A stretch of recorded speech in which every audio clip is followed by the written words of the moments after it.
Ahlan wa sahlan wa marhaba mpenzi mtazamaji popote pale ulipo, natumai ubuheri wa siha. Hujambo na karibu kwenye upeo wa habari usiku huu. Mimi ni Nyumea Mark na haya ndio tuliokuandalia. Ukame waleta mifugo Nairobi, hali ya nyasi kukua kidogo huko. Mikakati yampa ushindi Mama Terry. Hoteli nayo lazima uangalie ni place gani unaweza fungua. Siku ya wapendanao almaarufu Valentine ya punguza mahudhurio Lakers. Na kwenye makala maalum tunaangazia safari yake James Mburu.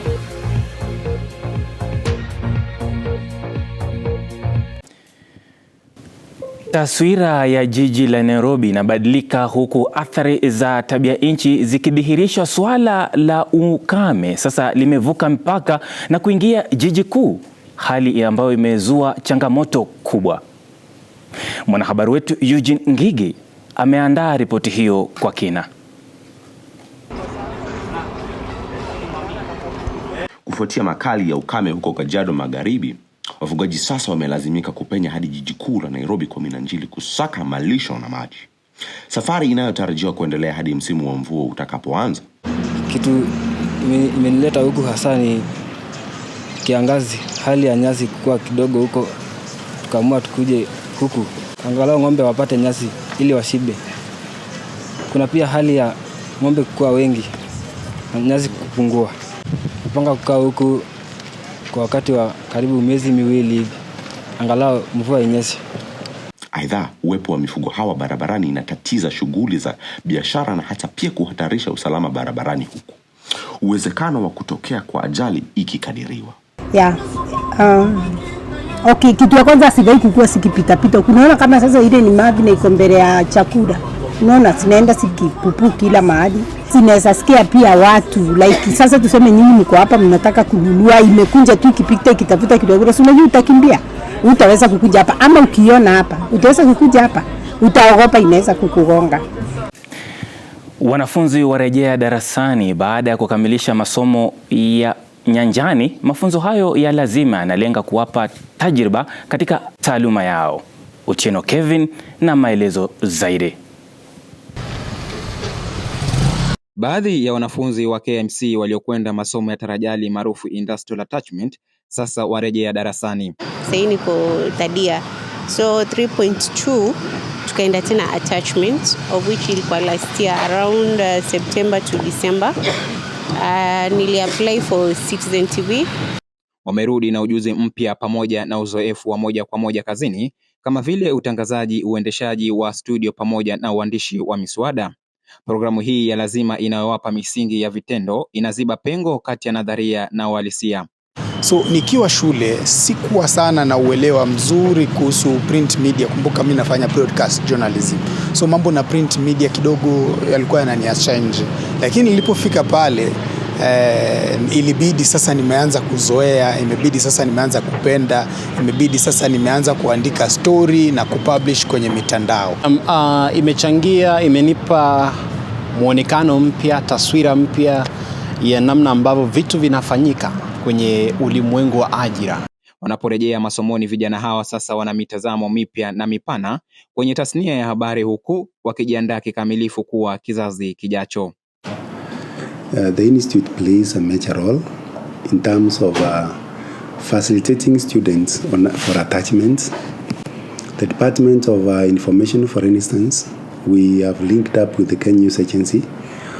Kenya News Agency is a government agency under the Ministry of Information, Communications and Digital Economy, where our students are able to be taken into the counties. Ingawa uzoefu huu wa vitendo hawezi kuepukika, wahadhiri na wasimamizi wa taasisi wanasema kwamba ni sehemu ya kawaida ya mzunguko wa mafunzo ya kitaaluma unaolenga kuwapa wanafunzi ujuzi wa vitendo kuyakamilisha yale wanaojifunza darasani. Otieno Kevin, KMC, Nairobi. Huku dunia ikiadhimisha siku ya saratani ulimwenguni, wataalamu wa afya sasa wanatilia mkazo na kutoa wito wa dharura wa kufanya uchunguzi wa mapema kama mbinu ya kuzuia vifo vinavyoweza kuepukika. Pauline Wakiu anaangazia ripoti hiyo. Tukifanya hiyo tupate labda uko na your suspicious case, tunakutuma kwa facility, na kwa sababu Equity Afya hapa South B iko karibu hapo, ndio tutatuma watu waje wafanyiwe ile pap smear. Saratani ya matiti na saratani ya shingo ya kizazi zinaendelea kuwa miongoni mwa magonjwa hatari yanayoathiri wanawake wengi nchini Kenya. Kila mwaka maelfu ya wanawake hugunduliwa na magonjwa haya, huku wengi wakipoteza maisha kutokana na kuchelewa kugunduliwa.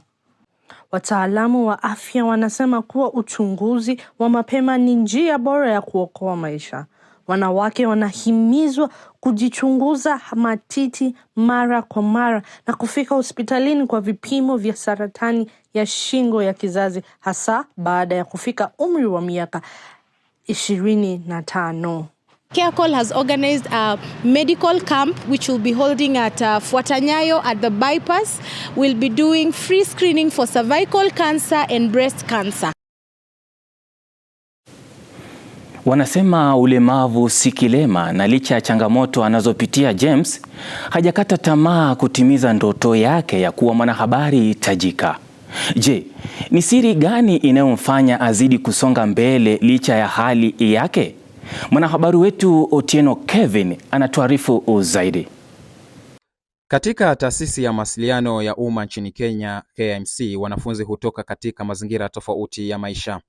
Miongoni mwao ni James Mburu, mwanafunzi wa cheti cha uandishi wa habari za utangazaji maarufu CBJ. James anahudhuria masomo yake kuanzia mida ya saa 10:30 jioni hadi saa 2 usiku, pamoja na masomo ya Jumamosi, huku Jumapili ikitengewa mapumziko. Wakati tuko darasani, mwalimu anapoandika notes ama kusoma, unaweza kuta anaenda kwa mwendo wa haraka, ilhali naandika na mguso, unakuta nimepitwa, like kuna hoja sijaandika, wenzangu wameandika. Kwenye tunakulia mamkuli ya asubuhi, lunch na jioni, unakuta meza kama hizi nikiwa hapa siwezi jilisha, mpaka sasa rafiki yangu aje akae kando yangu anilishe. Hata hivyo, licha ya hali yake ya ulemavu wa mikono, James bado hajakata tamaa ya kuafikia ndoto yake ya kuwa mtangazaji mahiri.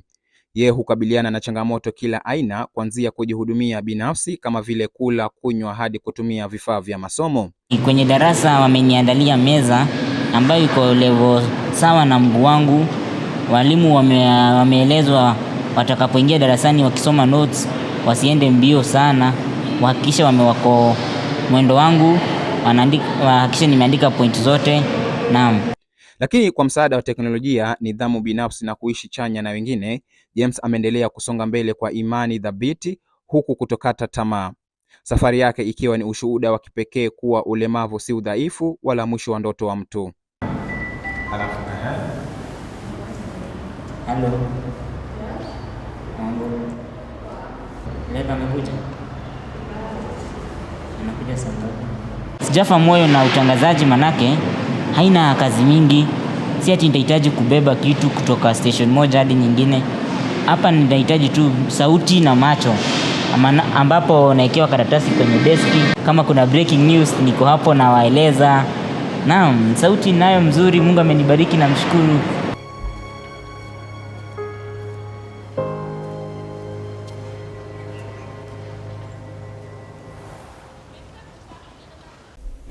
Baada ya makala hayo ya James, nachukua mapumziko mafupi, kisha nitarejea na habari za biashara.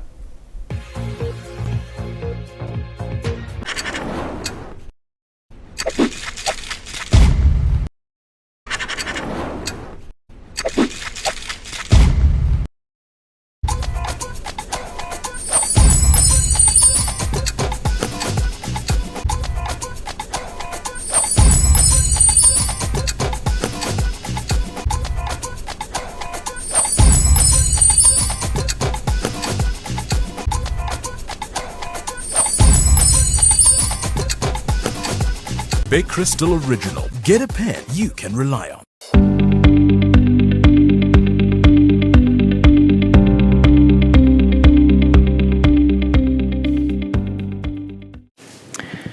Katika mnyukano mkali wa biashara za hoteli hapa jijini Nairobi, ubunifu umekuwa nguzo kuu ya kusalia ulingoni licha ya gharama ya maisha kupanda. Mmoja wa wafanyabiashara wanaovuma ni Mama Terry, ambaye amebuni mikakati maalum ya kujenga uaminifu na kuhifadhi wateja wake.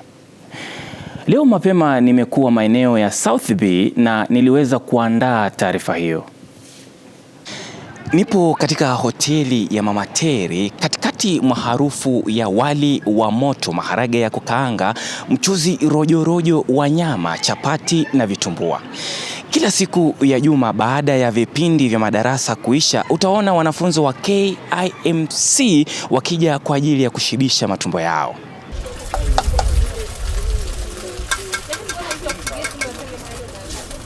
Yenyewe unapoamua kufanya kazi, usiangalie ya mwingine. Unayeamuka nayo Mungu wako anajua umeamuka. Hapa tuko na karibu na wanafunzi, unajua hoteli nayo lazima uangalie ni place gani unaweza fungua. Hapa tuko na wanafunzi, tuko na wapita njia. Basi ndio tukaona hapa biashara yenye inafaa ni ya hoteli. Licha ya kwamba kuna ushindani wa baadhi ya wauzaji chakula ulioko karibu na anapouzia chakula chake, Mama Terry ameweka mikakati za kufanya astawi kwenye biashara hii na kuwafanya wateja wake wasalie kwake bila ya kuwapoteza.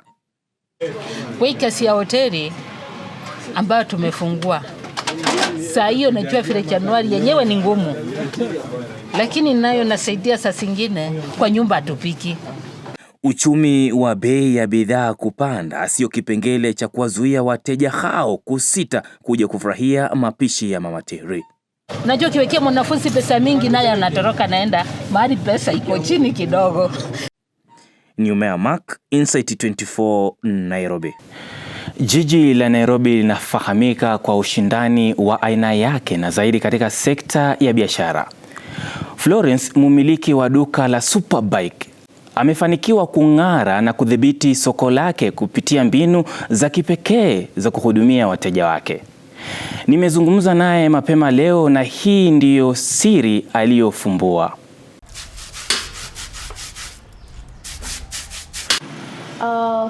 For me basically and my business partner, we love cycling, we love bicycles.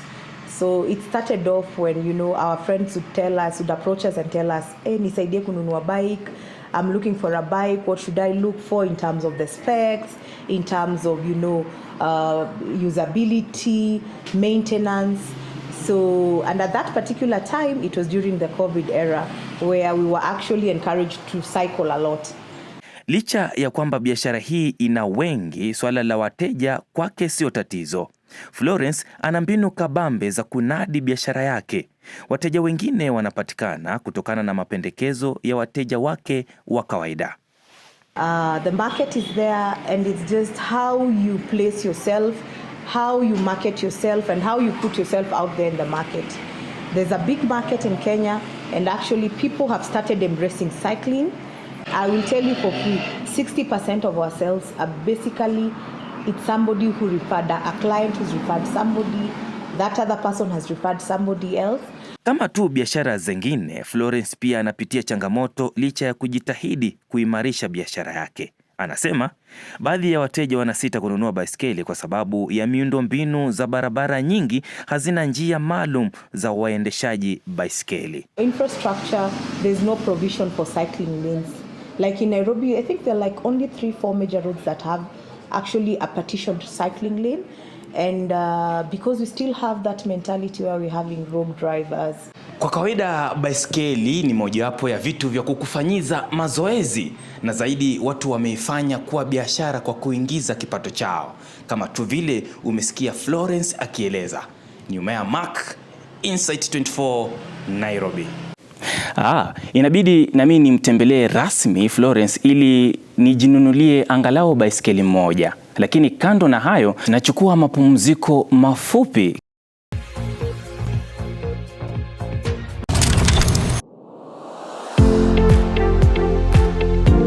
Ever feel your hair has lost its natural glow? Bring back the shine with olive oil nourishing spray.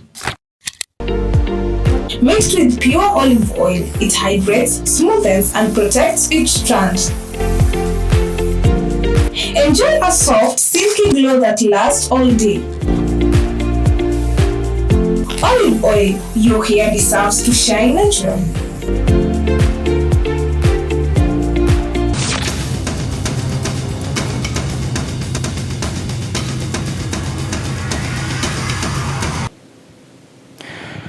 Klabu ya mpira wa vikapu ya Lakers imezindua rasmi kambi ya mazoezi kujiandaa na mtanange mkali unaosubiriwa kwa hamu mwezi ujao.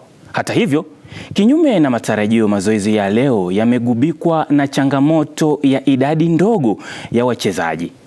Eugene Ngigi anaripoti zaidi.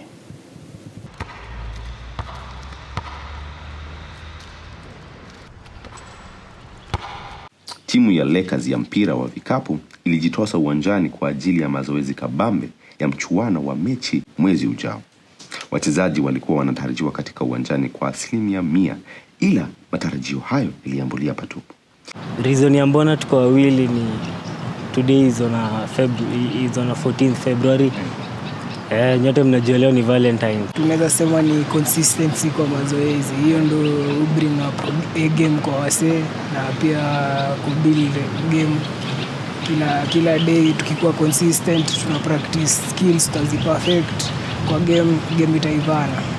Baada ya matokeo yasiyoridhisha katika mechi iliyopita, timu ya COG sasa imeamua kunoa makali yake. Kocha Denish Oget anasema msisitizo mkubwa ni kurekebisha makosa ya kiufundi ili kurejesha matumaini kwa mashabiki wao. Lilian Odongo amekuwepo mapema kule South B na kutuandalia ripoti hii.